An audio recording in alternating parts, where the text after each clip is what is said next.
Hello दोस्तों, आप सबका बहुत बहुत स्वागत है। तो दोस्तों, आज की वीडियो में हम क्लास 11th केमिस्ट्री में पढ़ेंगे प्लांक का क्वांटम सिद्धांत। प्लांक इनका जिनका पूरा नाम है मैक्स प्लांक का क्वांटम सिद्धांत। ठीक है, अब ये क्वांटम क्या है, क्वांटा क्या है, ये सब चीजों को ये सिद्धांत आपको बता के रखता है।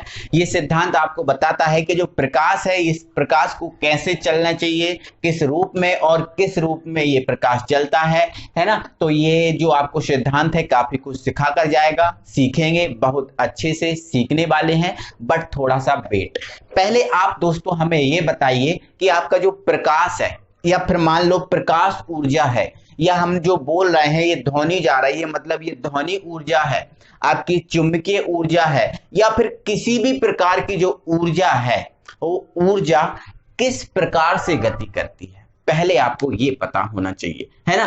तो मेरे भाई, चाहे तो हमारी ध्वनि ऊर्जा हो, चाहे आपकी विद्युत ऊर्जा हो, चाहे आपकी चुंबकीय ऊर्जा हो, चाहे आपका ये प्रकाश आ रहा है ये प्रकाश ऊर्जा हो, किसी भी प्रकार की जो ऊर्जा होती है वो ऊर्जा हमेशा तरंगों के रूप में चलती है। किसके रूप में चलती है? तरंगों के रूप में। इस टाइप से वो ऊर्जा चलती है तरंगों के रूप में। प्रकाश की जो गति है, ध्वनि की गति है, विद्युत ऊर्जा की गति हो या चुंबकीय ऊर्जा की गति हो, ये हमेशा इस टाइप की तरंगों के रूप में चलती है। ये मेरे भाई ये तरंग है। क्या है ये? तरंग। तो हमेशा याद रखना कि प्रकाश ऊर्जा किस रूप में गति करती है?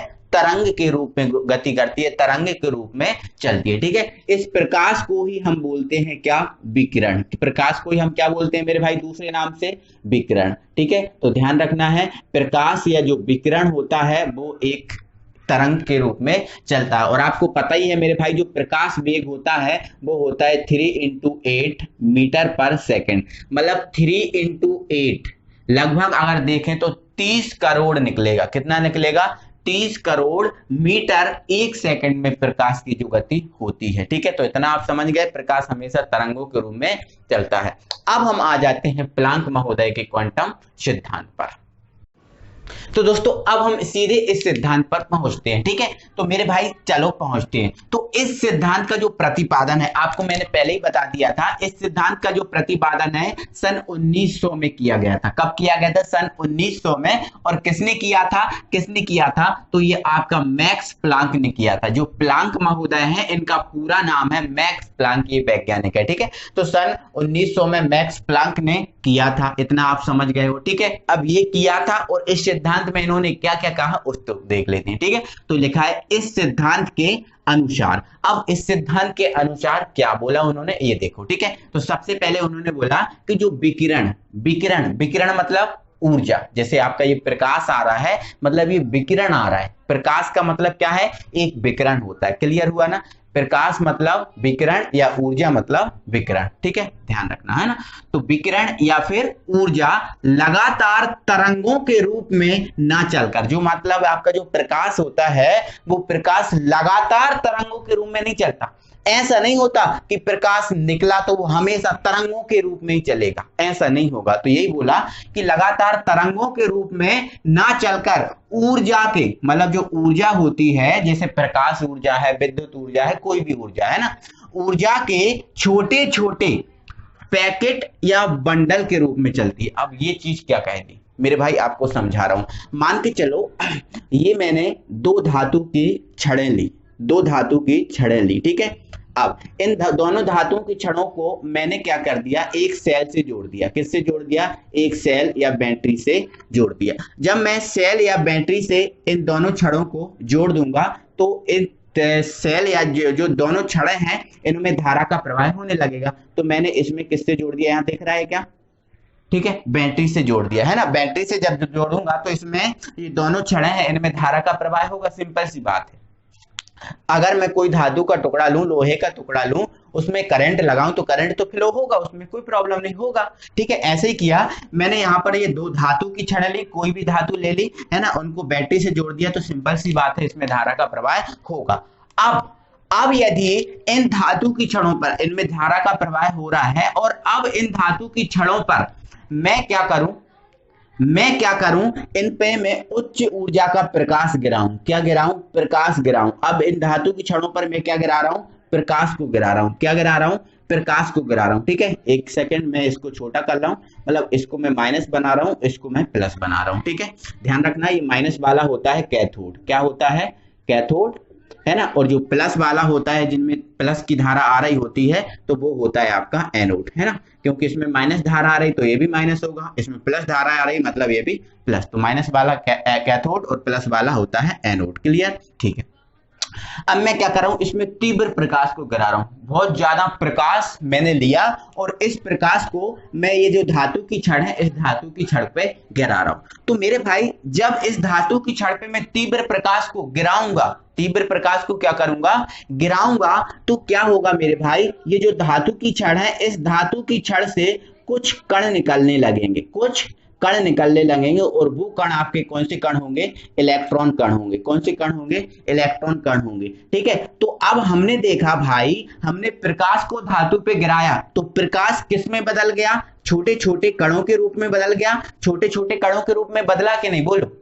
अब इनने क्या बोला था? हमने आपको पहले बताया था कि जो प्रकाश है वो हमेशा तरंगों के रूप में चलता है। किसके रूप में चलता है? तरंगों के रूप में। हमने पहले यही तो बात बताई थी ना। लेकिन इनने बताया कि जो ऊर्जा है लगातार तरंगों के रूप में नहीं चलती, बल्कि वो ऊर्जा के छोटे छोटे पैकेट के रूप में भी चलती है। छोटे छोटे पैकेट के रूप में भी चलती है। इन्होंने ये मना नहीं किया कि तरंगों के रूप में नहीं चलती, नहीं, वो तो चलती है तरंगों के रूप में, लेकिन लगातार नहीं चलती। आगे जाकर वो छोटे छोटे पैकेट या बंडल के रूप में भी चलती है, या फिर छोटे छोटे पैकेट या बंडल को आप कण बोल दो, छोटे छोटे कणों के रूप में चलती है। और बेस्ट एग्जांपल बता रहा हूं। जैसे आपने कभी गैस वेल्डिंग करवाने तो गए होगे, गैस वेल्डिंग करवाने गए हो। अब गैस वेल्डिंग आप वो किसी भी धातु पे नहीं करते हैं। किसी धातु को यदि हमें जुड़वाना है तो हमें गैस वेल्डिंग करवानी होती है।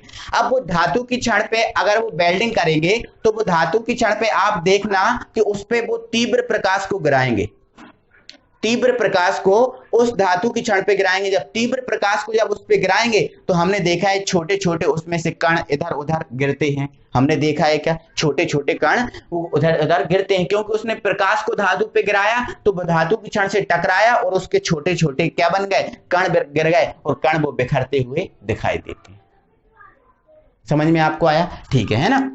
तो ध्यान रखना, जब प्रकाश को हम धातु की छड़ पे गिराएंगे तो ये प्रकाश तो यहाँ पर तरंगों के रूप में आया। किसके रूप में आया? तरंगों। लेकिन धातु की छड़ से वो उसके छोटे छोटे कण बन गए, तो ये कणों के रूप में भी चल रहा है। तो ठीक है, यही बात उन्हें कही कि लगातार तरंगों के रूप में ना चलकर छोटे छोटे पैकेट या बंडल के रूप में चलता है। इन छोटे छोटे पैकेट या बंडल को हम क्या बोलते हैं? क्वांटा। ध्यान रखना, इन छोटे छोटे बंडल को हम क्या बोलते हैं? क्वांटा, या फिर हम क्या बोलते हैं? फोटोन। अगर किसी ने पूछ लिया क्वांटा क्या है, तो क्या देना कि जो ऊर्जा के छोटे छोटे पैकेट या छोटे छोटे जो कण होते हैं उन्हें ही हम बोलते हैं क्वांटा या फोटोन। क्लियर हुआ? कोई प्रॉब्लम नहीं है। आप आगे बढ़ो। आगे सेकंड पॉइंट में उन्होंने क्या बात कही, उस पॉइंट की हम बात करेंगे। ठीक है, तो देखो सेकंड पॉइंट में उन्होंने बात कही, प्रत्येक क्वांटा की जो ऊर्जा होती है, प्रत्येक क्वांटा की जो क्वांटा बना है, प्रत्येक क्वांटा की जो ऊर्जा होगी वो ई है।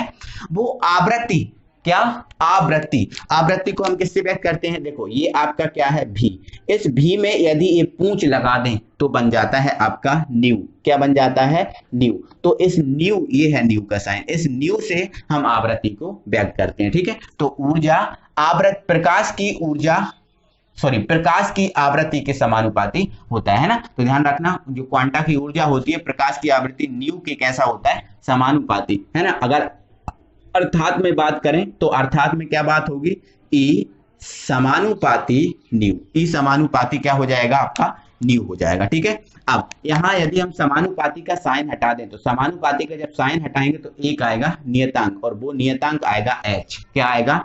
एच। ठीक है, अब ये एच क्या है? तो एच हमारा क्या है? नियतांक। तो हम लिख देंगे जहां एच एक नियतांक है, एच एक नियतांक है। ठीक है, और इस नियतांक को हम क्या बोलेंगे? इस नियतांक को देखो क्यों आया? क्योंकि प्लांक ने सिद्धांत दिया तब तो ये आया, है ना। तो जिसे हम बोलेंगे एक एच एक नियतांक है जिसे प्लांक नियतांक बोलते हैं। कौन सा नियतांक?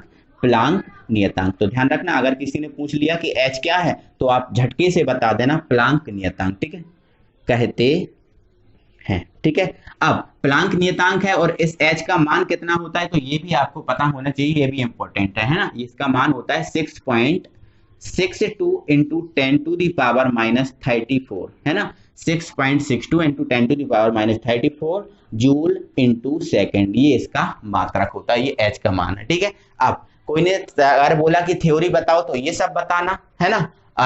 अगर किसी ने पूछा कि प्लांक का क्वांटम सिद्धांत, आप केवल सूत्र बताओ, तो आपको बताना है E बराबर एच न्यू, ये प्लांक का क्वांटम सिद्धांत है। ठीक है, चलो आगे बढ़ा देते हैं। अब मेरे भाई क्या है न्यू, न्यू क्या है आपकी आवृत्ति, न्यू क्या है आपकी आवृत्ति, यहां दिख रहा है क्या भाई, देखो हाँ न्यू आवृत्ति है, और इस आवृत्ति का जो सूत्र होता है वो होता है C अपॉन लैम्डा।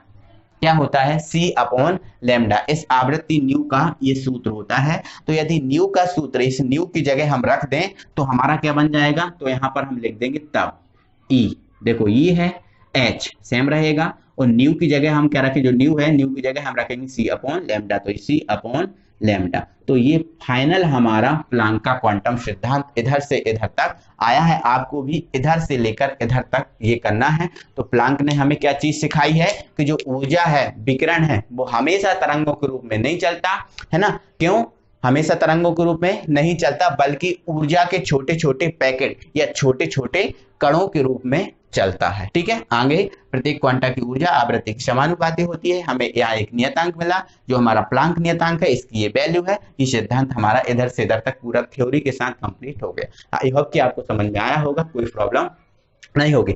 तो दिल से वीडियो को लाइक कीजिए, शेयर कीजिए, और हमसे जुड़िए, ज्यादा से ज्यादा लोगों से आप बोलिए कि हमसे जुड़ें, क्योंकि हमसे जुड़ने पर आपको 100% रिजल्ट मिलने वाला है। 100% चीजों को सीखना है आपको, कोई नुकसान नहीं होने वाला। ठीक है, तो थैंक यू वेरी मच, मिलते हैं अगले वीडियो में।